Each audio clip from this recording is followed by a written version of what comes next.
Trebuie să salut slime meu iar acum la râd pentru că am pus spumă de bit în el și o să vă arăt cât se întinde de mult. Și să ziceți în comentarii dacă vreți să-l fac altă culoare.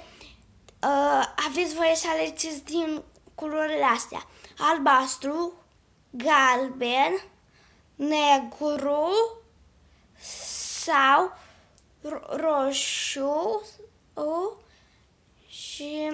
sau mov. Să alegeți din culorile astea. Acum să-l arăt.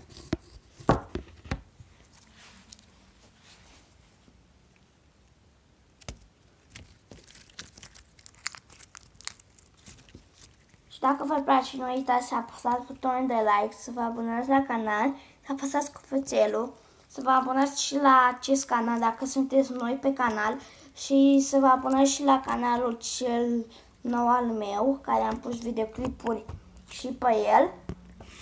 Îl cheamă Fanfuna și sper să vă abonați la el.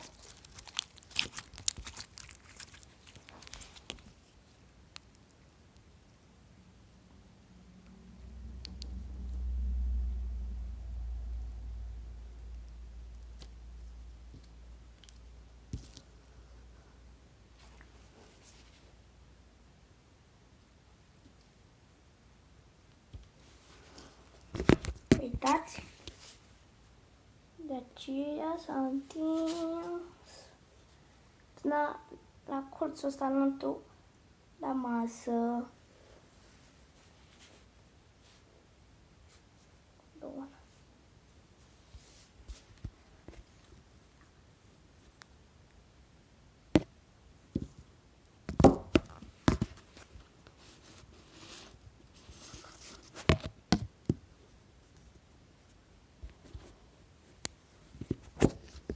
Mă așteam pus să pun telefonul cu camera.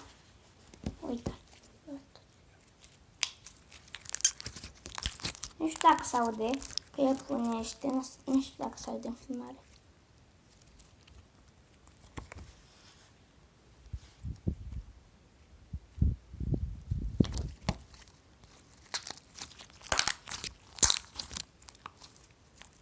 Da.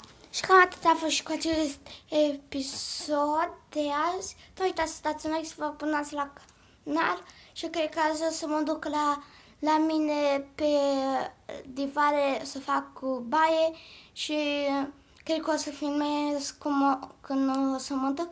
Deci fiți pe fază să vedeți videoclipul, că o să fie tare. Pa, pa!